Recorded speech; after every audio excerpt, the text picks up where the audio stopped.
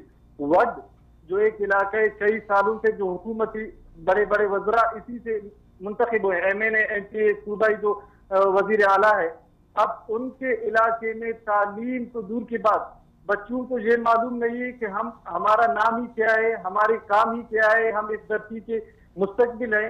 ان کو یعنی ہماری اس قوم پرست جماعتوں نے اب بڑی بات یہ کہ آپ نے پوچھا کہ منتخب کون کرتے ہیں، یہ کہ ہمارے اوپر ایک نظام مسلط کیا گیا ہے، ہمارے اوپر ایک سرداریت، یہ نوابیت. افسوس کی بات ہے کہ اگر سر اب دیکھیں اب وقت وہ چینج ہو گیا ہے، لوگوں میں شعور آ گیا ہے. ٹھیک ہے، یہ بات اگر آپ 20-30 سال پہلے کی بات کر رہے ہیں تو اس چیز کو ایکسیپٹ کیا جا سکتا ہے، لیکن اب ایسا ممکن نہیں ہے، کیونکہ لوگ اب سمجھ گئے ہیں، اپنے حقوق کو سمجھ گئے ہیں، اپنے ووٹ کی طاقت کو سمجھ گئے ہیں. یہ چیز اب پاسبل نہیں ہے، چونکہ اب دنیا ایڈوانس ہو گئی ہے، لوگ ٹیکنالوجی کی طرف جا رہے ہیں، لوگ اب ایڈوانس ہو گئے ہیں. اب یہ چیز ہے کہ یہ مکمل طور پر یہ چیز ختم نہیں ہوئی، اس کے آثار باقی ہیں جو کہ جن کو ختم کرنا ناممکن تو نہیں ہے، تھوڑا مشکل ہے. یہ آہستہ آہستہ آنے والے وقت میں یہ چیزیں آٹومیٹکلی ختم ہو جائیں گی، لیکن اس کے لیے ضروری ہے کہ پلاننگ، ابھی سے آپ اس چیز کی پلاننگ کریں گے، ابھی سے اس کی بنیاد رکھیں گے، تب جا کے آنے والے وقت میں اس کے جو ہے وہ آپ کو رزلٹ ملے گا. جی محمد بقا صاحب، آپ کا بہت شکریہ کہ آپ نے اپنا قیمتی وقت نکالا اور پروگرام میں شرکت کی. اسی طرح نور الحق صاحب، آپ کا بھی بہت شکریہ کہ آپ نے اپنا قیمتی وقت نکالا اور پروگرام میں شرکت کی. مولانا عبدالحق ہاشمی صاحب اور خالد محمود انصاری صاحب، آپ سب مہمانوں کا بہت شکریہ کہ اپنا قیمتی وقت نکالا اور پروگرام میں شرکت کی. ناظرین، بلوچستان پاکستان کا سب سے اہم صوبہ ہے، ہر لحاظ سے وہ بڑی اہمیت کا حامل ہے.